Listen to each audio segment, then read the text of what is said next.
Hi, my name is Gerhard Schwadner and welcome to Selling Power TV. Today we have the pleasure of meeting with Dave Mattson, who's the CEO of Sandler Training. Welcome, Dave. Thank you, Gerhard. There's a book on leadership that you have published where it talks about the 8 communications dysfunctions. Yes. Let's talk about leaders. What are the common dysfunctions that they're dealing with and how to eliminate them? Well, let's face it, communication, regardless if it's leaders or sales, is probably the most important thing, right? Because we as leaders are communicating our vision, expectations, coaching, training, mentoring, all is around this thing called communication. But what happens when we, don't do it properly? It's dysfunction. Couple one is overwhelming. And sometimes leaders know where they want to go, the other person doesn't, so they connect the dots without including you, and then they'll talk faster and faster.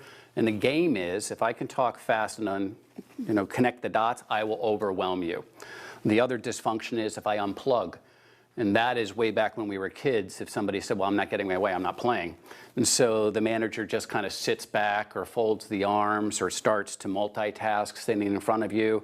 And that's just a way to say, we're done, or I'm not paying attention, or it's not, we're not jiving. So that's there. And I think there's a lot of nonverbal cues that happen that we don't even realize as leaders. Whether we have this pained, face, or we just shake our head sometimes. And it may be because we have internal dialogue. It may not be because of what you said, but it does come across that way. And I think even in the sales side, there's some dysfunctions as well. If we think about it, even day to day, sometimes we talk too much. We have something called the 70-30 rule, where you should be listening 70% of the time. You have 2 ears and 1 mouth. Use them in proportion they were given to you. And so allow that prospect to talk. Or if you're using buzzwords, buzzwords may help my confidence level, and I think it's building credibility, but in reality, it's making you feel uncomfortable if you don't know those buzzwords. So we have to be really careful. And I think finally, we have to talk from our style. I have a personality style which may or may not match you as either an employee or as a prospect or a buyer. So I get paid as a salesperson or as a manager to be flexible in my communication. You don't get paid as a prospect to change the way you buy. So I have to understand who I am, but more importantly, who you are and what do I need to do to explain my product or service or this project that I'm giving you as an employee from your perspective. Right. So you're a leader of a very important company. Yeah. How do you guard yourself against emotional leakage? Where you're all of a sudden in the middle of a meeting, you check a message and then you send out a signal that your message is more important than the person who's listening to you. I think the first thing you have to do is clear your mind and understand where you'd like to go in that meeting, but then let it go and really focus in on what you're saying. Because even when I'm listening to you talk, I have to not come up with my answer. I have to really listen to what you're saying.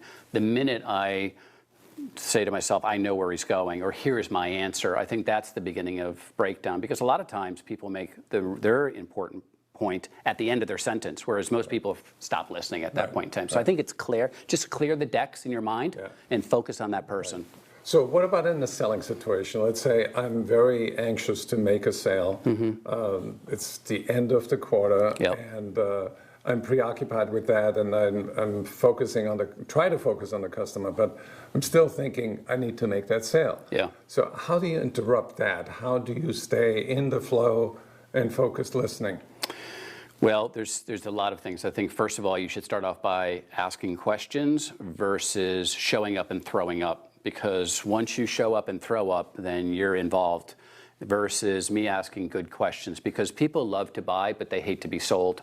So if you're going to push, people resist. Right. The best thing that you can do is to say to yourself, I'm financially independent and I don't need the business. And it tends to come to you. Thank you, Dave. That's great advice. For anybody who'd like to get more information, go to sandler.com.